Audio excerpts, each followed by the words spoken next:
The screen shattered before I could even process the sound. Glass cracked like a gunshot.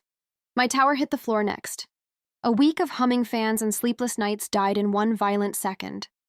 I remember dropping to my knees. "Relax," my brother said, wiping his hands like he'd just finished a chore.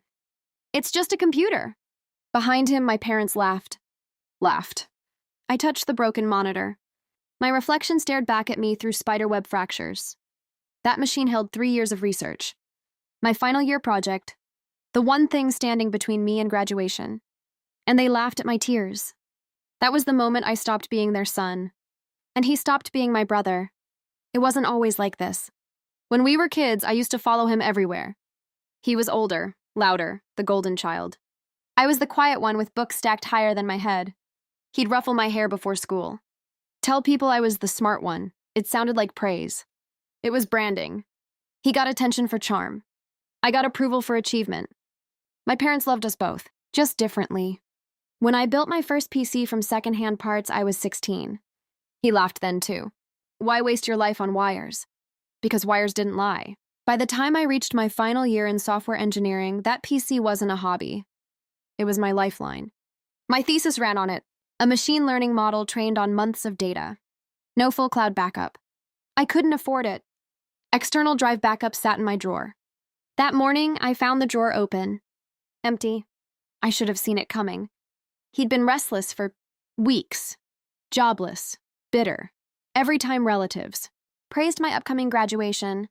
His jaw tightened. The night before the destruction, he asked how much my project was worth. Worth? Money? Investors? Grants? You think you're special now? I didn't answer. The next morning, he made sure I didn't need to. I didn't scream at him. I didn't lunge. I just cried. That's what they remember. What they don't remember is how quickly I stopped. I picked up the pieces, literally. Hard drives, RAM sticks, motherboard fragments. I cataloged everything like evidence at a crime scene. Because that's what it was. A crime. When my parents said, "It's just sibling drama," I asked one question. "Will you pay for the damages?" They waved me off. That was the second moment something ended. They thought I was defeated. I let them. I stayed in my room, quiet, withdrawn. I even apologized to him 2 days later. I shouldn't have overreacted. He smirked. Victory tasted sweet to him. Meanwhile, I took the damaged drives to a data recovery lab. I'd spent years freelancing. I had savings. Enough for this. 90% of my data was salvageable. 90 was all I needed. But revenge wasn't about the project anymore. It was about the pattern. I started digging. My brother wasn't just unemployed. He was in debt. Gambling apps. Quick loans. Credit cards under my parents' names. I found emails on the shared family laptop. Threats from lenders.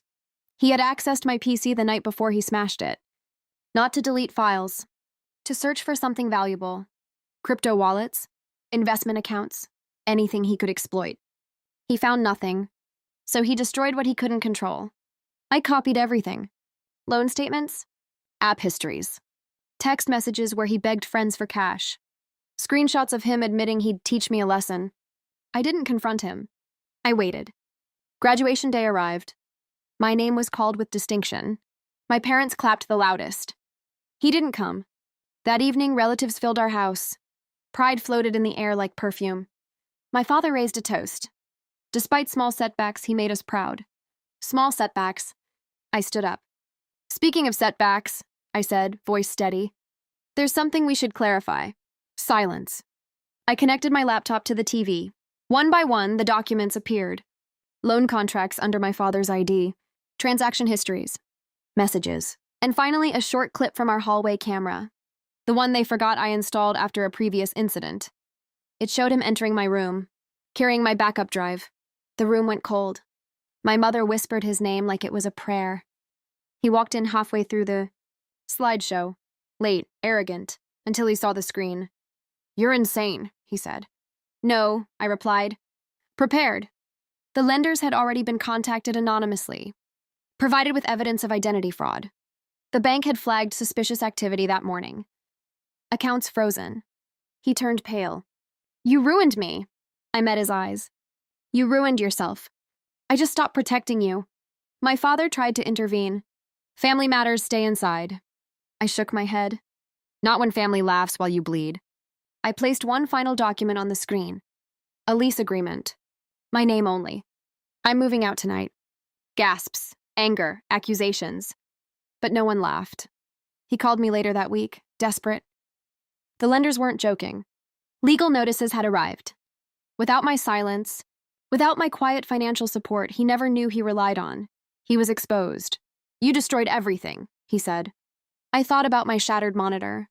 My mother's laughter. No, I said calmly. You did. I just let the consequences catch up. I hung up. People think revenge is loud, explosive. Mine was quiet.